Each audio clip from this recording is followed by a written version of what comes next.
বনিয়ে লাহেকৈ মোবাইলটো অন কৰি বাহিৰলৈ আহি লাহে লাহে কাষৰ চিৰিটো এদি উঠি গ'ল আৰু মোবাইলৰ লাইটটো জ্বলাই পানী টেংকিৰ কাষত থকা ইটাৰ ডোংটোৰ ওপৰত বহি জিনালৈ ফোন লগালে।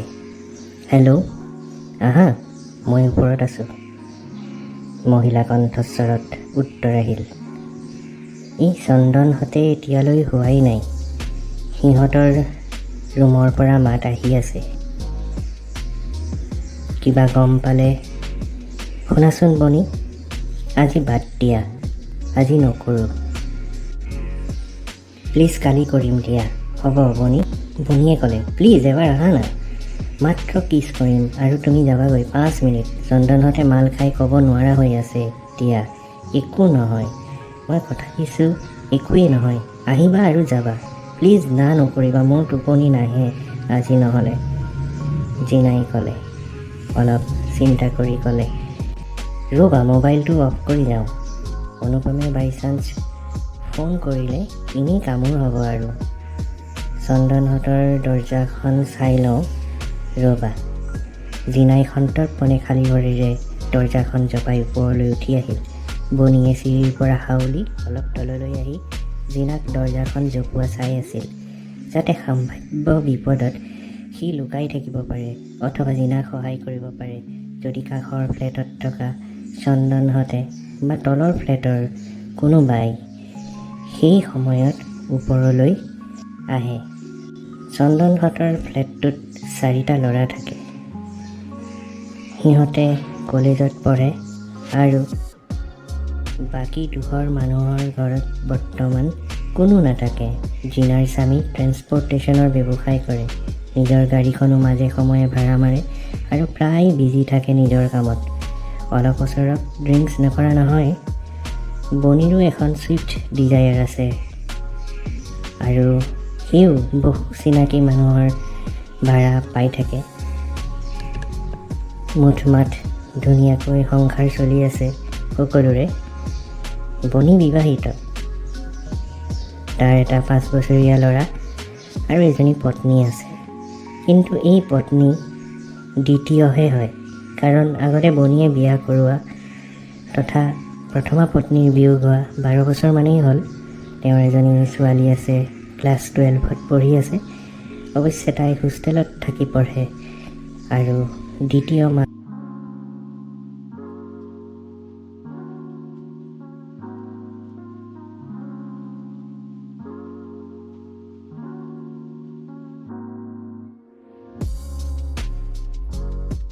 মাকৰ সৈতে তাইৰ সম্পৰ্ক একেবাৰেই বেয়া।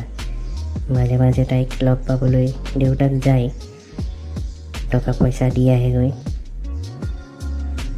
প্ৰথম পত্নীৰ চৰকাৰী চাকৰি আছিল আৰু তাৰ বাবে বনিয়ে ছোৱালীজনীৰ খৰচ পাতিখিনি ঘৈণীয়েকৰ মানে প্ৰথমা পত্নীৰ নামত চৰকাৰে দিয়া সাহাৰ্য লাভ কৰি তাইক পঢ়াই শুনাই থাকিবলৈ বেছি অসুবিধা হোৱা নাই। কিন্তু বনিৰ দ্বিতীয় পত্নী সীমাৰ সৈতে বহু প্ৰব্লেম আছে। বনি হ'ল এটা হাণ্টাৰ, সি ছেক্সৰ পাগল। এদিনৰ মূৰে মূৰে তাক ছেক্স কৰিবলৈ লাগে। কিন্তু অতি পৰিতাপৰ বিষয়টো হ'ল যে তাই বনিক বহুত দিনৰ পাছতহে এবাৰমান দিয়ে আৰু কয়, তোৰ চুলিবলৈ ৰেণ্ডি বহুত আছে নহয়, সিহঁতক চুলি দি কেলা। সীমাৰ অলপ ফ্ৰাষ্ট্ৰেশ্যনো আছে এই বনিৰ লগত বিয়া হয়, কাৰণ বনিৰ বিশেষ চাকৰি বাকৰি নাই, খালী গাড়ীহে চলায়। কিন্তু বনি এজন সুদৰ্শন পুৰুষ, কথা সকলোকে আকৰ্ষণ কৰিব পাৰে আৰু চঞ্চল। ঘৈণীয়েকৰ মতে তেওঁ মুখে মুখে কাজিয়াত লিপ্ত হয় আৰু কাজিয়াখোৰ। অৱশ্যে অতি সহজেই পুৰুষ মহিলাই তেওঁৰ কাষ চাপে, যিহেতু তেওঁ ধুনীয়া দেখাত, হেণ্ডচাম। সেই আকৰ্ষণ কৰিব পৰা গুণখিনিৰ বাবেই বহুতৰেই তেওঁ প্ৰিয় আৰু বহু মহিলাক ইতিমধ্যে বনিয়ে উপভোগ কৰিছে। টকা পইচাও যথেষ্ট খৰচ কৰে বনিয়ে এই পৰকীয়া প্ৰেমত পৰা ছোৱালী বা মহিলাৰ লগত। এইবোৰ কথাও অৱশ্যে আন এক পাৰিবাৰিক অশান্তি, কাৰণ সীমাই ছেক্স কৰিবলৈ নিদিয়ে বনিক আৰু বনিয়ে মুকলিকৈ তাইক কয়, তুমি কৰিবলৈ নিদিয়া, মইতো কৰিবই লাগিব। তথাপিও বনিয়ে নিজৰ সংসাৰখন চলাই গৈছে আৰ্থিকভাৱে পঢ়িবলৈ দিয়া নাই। সি কষ্ট কৰে, গাড়ী চলায়, বহুত দূৰলৈ যায় নিজৰ সংসাৰখন চলাবলৈ। কিন্তু বনি আৰু সীমাৰ মাজৰ দূৰত্বখিনি কমাবলৈ বনিয়ে অলপ কষ্ট নকৰা নহয়, কষ্ট কৰে। কিন্তু সেইখিনি সীমাই বুজিবলৈ চেষ্টাও কৰা দেখা নাযায়।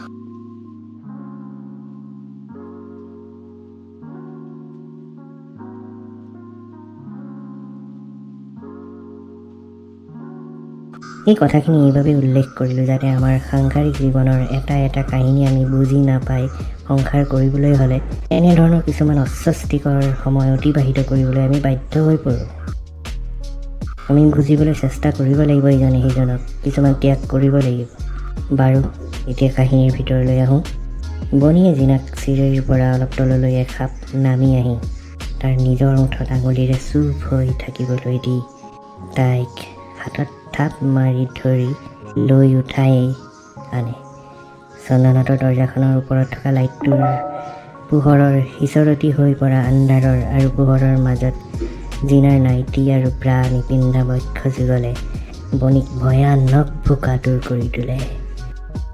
সি জিনাক চিল্কি চাইনিজ কাপোৰৰ নাইটিৰ তলত কোমল টপিনাৰ ওপৰত পেণ্টিটো ওপৰৰ পৰা ইমানে তাৰ হাতখন দি তললৈ নি জোৰে টিপি ধৰে সোঁ টপিনাটোত আৰু জিনাক একো ক'বলৈ নিদি চিগাৰেট আৰু RSৰ কোৱাৰ্টাৰ, চানা, পিঁয়াজ আৰু পকৰীৰে গন্ধৰে ভৰা মুখেৰে এটা ল'ৰাৰ মাক ৩৫ বছৰীয়া জিনাক কিছ কৰি থাকে প্ৰায় ৫ মিনিটমান।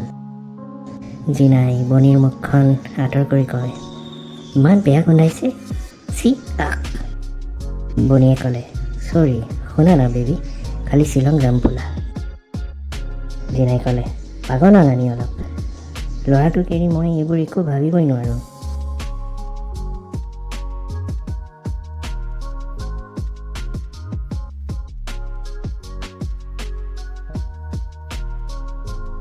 আৰু আজিয়ে লাষ্ট তোমাৰ লগত এইবোৰ। বৰ বেয়া হৈছে জানানে এইবিলাক, নিজকে পাপি পাপি অনুভৱ কৰি আছোঁ। বনিয়ে ক'লে, বেবী প্লিজ, দুদিনমান পিছত ময়ো এইটো ঘৰ এৰিম। মালিকে ভাড়া বেছি কৰিব বুলি কৈছে, ৮,০০০ কৰিব। মই নোৱাৰোঁ আৰু গাড়ী চলাই সংসাৰ চলাই গুৱাহাটীত ইমান খৰচ। মই গুৱাহাটী এৰি যামগৈ আৰু জিনা। জিনাই অলপ সেমেকা চকুৰে মনে মনে থাকি বনিৰ বুকুত মুখখন গুজি ক'লে, শুনাচোন, বেয়া পালা নেকি? চোৱাচোন, তোমাৰ লগত এইবোৰ কৰি থকা যদি অনুপমে গম পায় সি মোক কি কৰিব আৰু ল'ৰাটোৰ কি হ'ব কোৱাচোন? জিনাই যদিও বনিৰ লগত ছেক্স নকৰোঁ বুলি মনতে ভাবে, কিন্তু যেতিয়া বনিয়ে অনুপমৰ অনুপস্থিতিত তাইক লগ পাবলৈ ওচৰত ৰাতি মাতে, তাই পৰকীয়া ছেক্স কৰিবলৈ বলিয়া হৈ পৰে। আচলতে প্ৰায় সকলো ছোৱালী বা নাৰীৰ পৰপুৰুষ বা অবিবাহিত ডেকাৰ সৈতে ছেক্সত চোদন আৰু স্বামীৰ বাহিৰেও বেলেগৰ বাৰীবোৰ চুবলৈ, চোদন খাবলৈ এটা অতিৰিক্ত মন থাকে। তাতে চোদাৰুজন যদি বনিৰ দৰে হয় আৰু কথাই বেলেগ।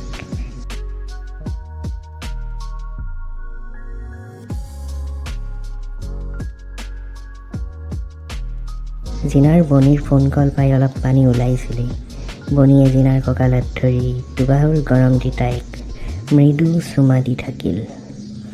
জিনাৰ কোমল টপিনাৰ ওপৰত মাজে মাজে হাত ফুৰাই বনিয়ে তাইৰ ওলমি থকা ঢকঢকীয়া বগা গাখীৰকেইটা তাৰ বুকুত কান্ধত ঘঁহাই থাকিল। সি সি পাহৰিব নোৱাৰে। সি জানে কেনেকৈ মহিলাৰ ছেক্স বঢ়াব পাৰি। জিনাই বনিৰ সৈতে ছেক্স বহুবাৰ কৰিছে আৰু আজিও বনিক তাই ওচৰতে পাই ক'ব নোৱাৰা হৈ গৈছে। হঠাৎ বনিয়ে জিনাৰ টপিনাটোত কামুৰি দিয়ে।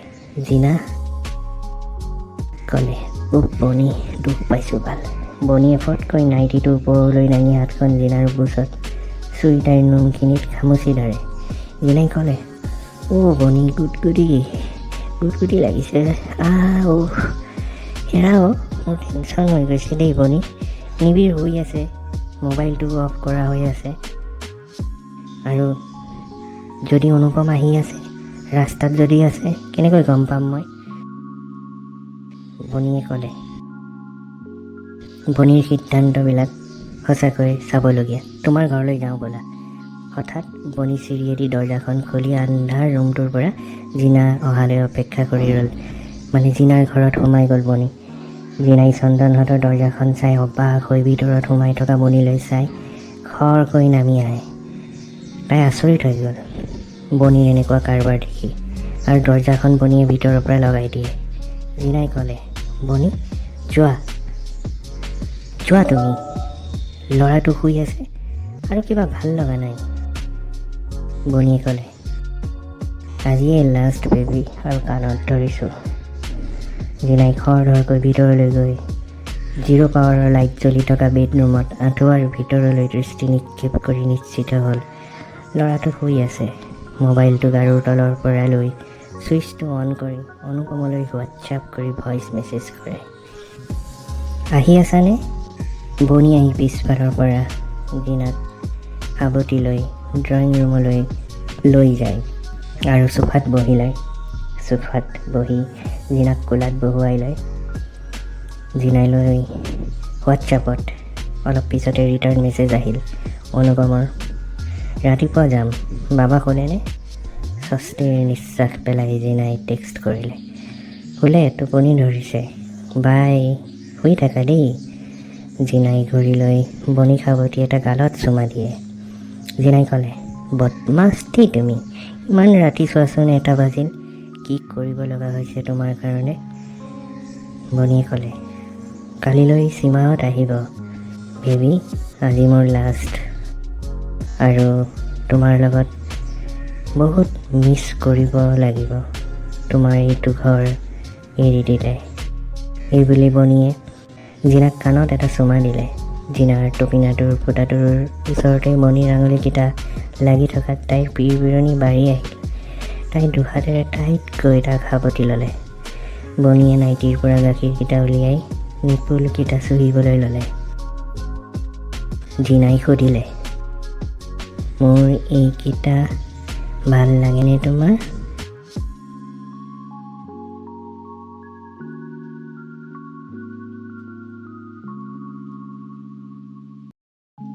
বনিয়ে ক'লে, তোমাৰ এইকেইটা বহুত মিঠা। মই এতিয়ালৈ যিমান মাইকীৰ গাখীৰ খাইছোঁ, তোমাৰকেইটা চবচে বঢ়িয়া, বম ডাঙৰ পিহা। তোমাৰ টপিনাকেইটা উঠা যে কণীটো ঘঁহাই বঢ়িয়া লাগে। অনুপম দাই তোমাক দিলে ভাল পোৱানে? নে মই চুদিলে ভাল লাগে বেবী? জিনাই নাইটিটো অলপ থিয় হৈ খুলি গাখীৰকেইটা বনিৰ মুখত ঘঁহাই খুৱাবলৈ ল'লে। খুলি খোৱা, জিনাই ক'লে, আৰু দূৰত গ'লেও মোক চুদিব লাগিব তুমিয়েই, মই তোমাকেই দিম। চুদিবা নাই বাল? অনুপমক মই ভাল পাওঁ, কিন্তু চুদি থকা মানুহটো তুমি এতিয়া মোৰ ফিক্সড হৈ গ'লা।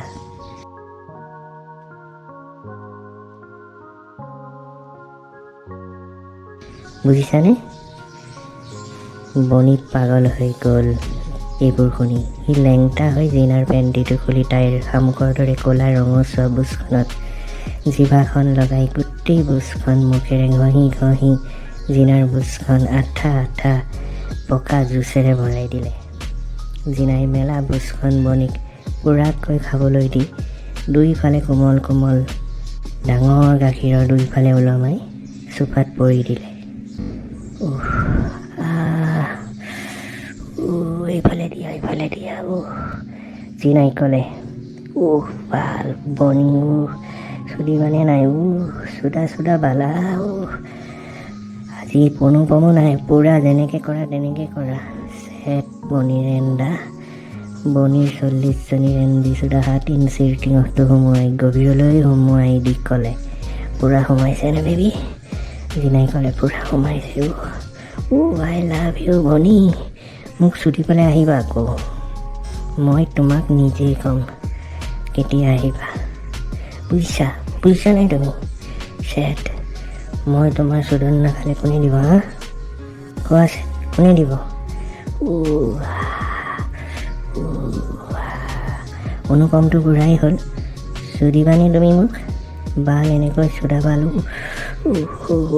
জিনাই কঁকালটো উঠাই জোৰে জোৰে বনিৰ কঁকালত ধৰি তাইৰ জোনীৰ পিৰপুৰণি মাৰ যোৱাকৈ পকাই চুদোৱাত মগ্ন হৈ পৰে বনিয়ে এই প্ৰথম দেখা পালে জিনাৰ ছেক্সৰ ৰূপ এইবাৰৰ সৈতে পঞ্চমবাৰ চুদন বনিয়ে জিনাক কণীটো মুখত ভৰাই এখন ফটো ল'লে তাৰ মোবাইলত চোৱা এইখন জিনা এইখন চোৱা জিনাই ক'লে মুখত পেলাই নিদিবা কিন্তু বনিয়ে ক'লে নাই তোমাৰ অপাৰেশ্যন কৰা আছেতো জিনাই ক'লে কপাৰটি লগোৱা আছে ভিতৰতে পেলাবা দি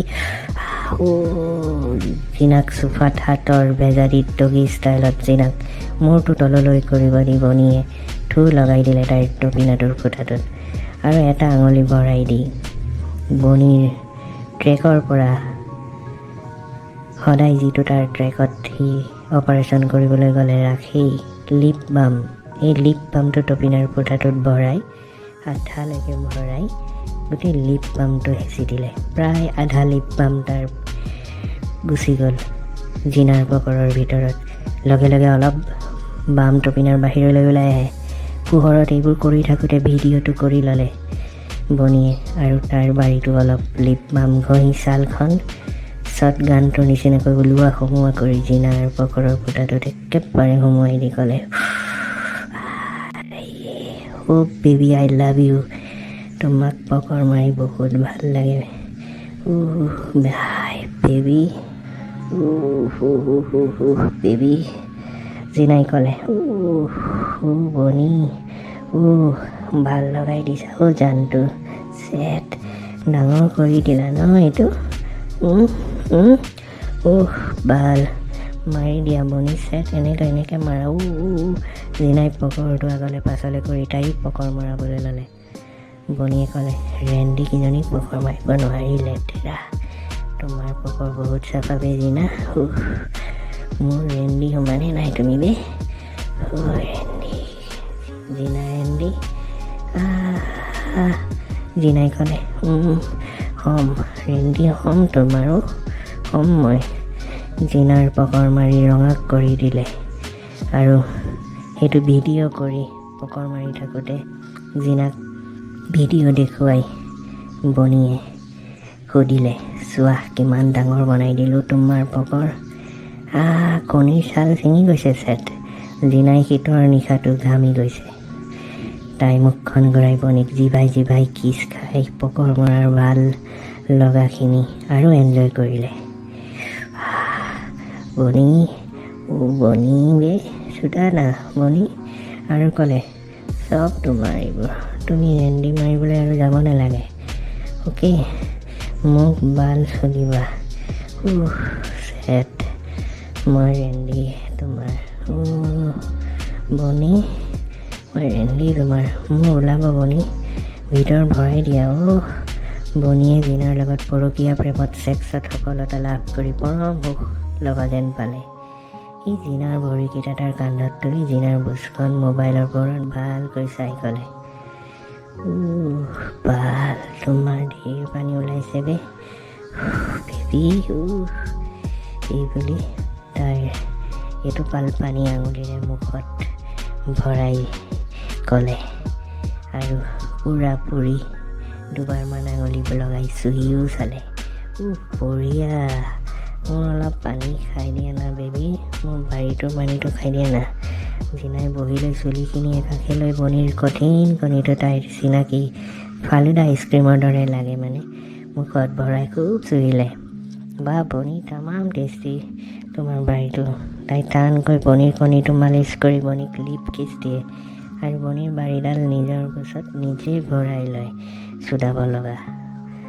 চুদাই দিয়ে তাই নিজৰ কোচত ভৰাই পূৰা চুদালে বনিয়ে ক'লে আকৌ কেতিয়া আহিম কোৱা বেবি জিনাই বনিৰ কঁকালত জপতিয়াই দুই মঙহাল কৰঙানেৰে চেপি ধৰি কয়, অনুপম অৰুণাচল যাব এসপ্তাহৰ ট্ৰিপত হা, আৰু সেইকেইদিন বাবাটো স্কুল যোৱাৰ সময়ত ক'ৰবাত বাহিৰত যাম আমি, হ'বনে?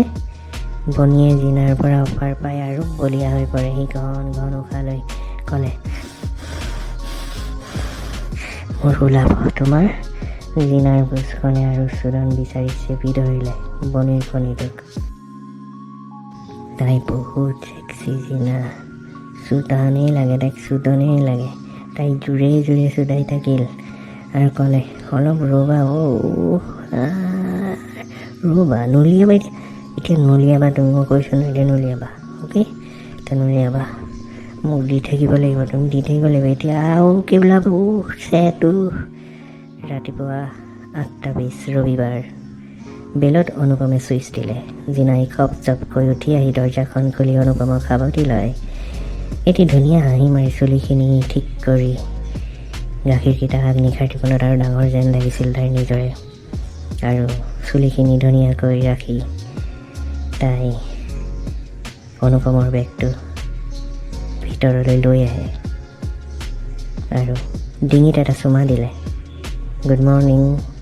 অনুপমে ফ্ৰেছ হ'বলৈ বাথৰুম সোমাল। পুৱা 9:10। অনুপমে চোফাত বহি জিনাৰ অপেক্ষাৰত অৱস্থাত পাকঘৰত জিনাই গৰম গৰম পুৰি, অমলেট আৰু চাহৰ কাপত চামুচৰ টং টং শব্দ কৰি আছে আৰু অনুপমে ৰৈ আছে চাহকাপৰ কাৰণে। জিনা সোমাই আহে অনুপমলৈ গৰম আহাৰখিনি লৈ। ফুলা ফুলা লুচি, তাইৰ গালকেইখন টপিনাৰ দৰে আৰু গাখীৰকেইটাৰ দৰে। তাই ক'লে, আপুনি খাওকচোন দেই, মই সুদা চাহকাপ খাইছোঁ বাৰু। অনুপমে এখন পুৰি চিঙি অমলেট এটুকুৰা লৈ জিনাৰ মুখত ভৰাই ক'লে, thank you for the breakfast.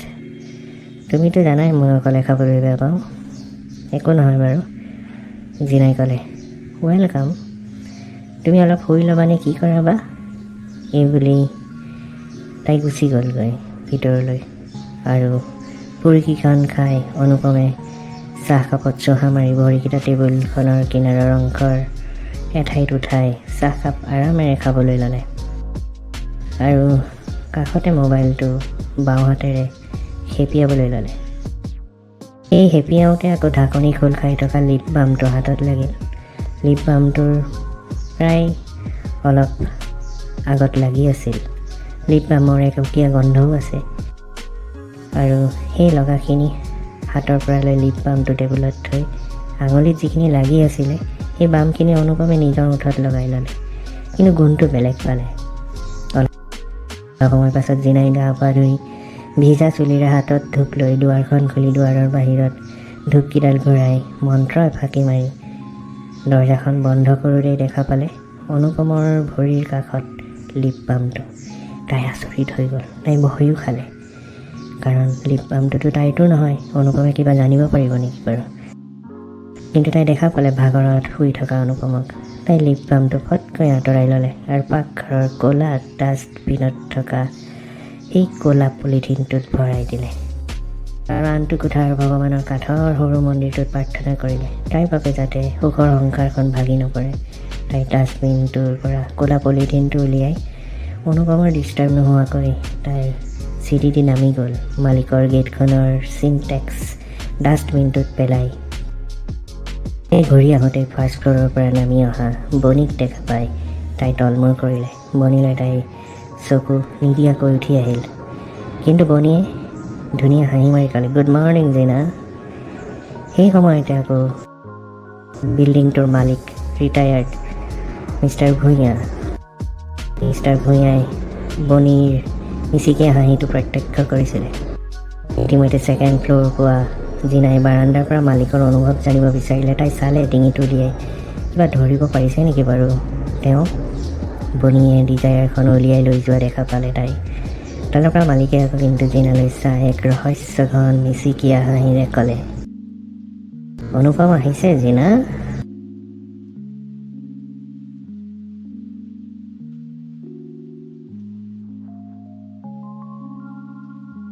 Jinai ক'লে,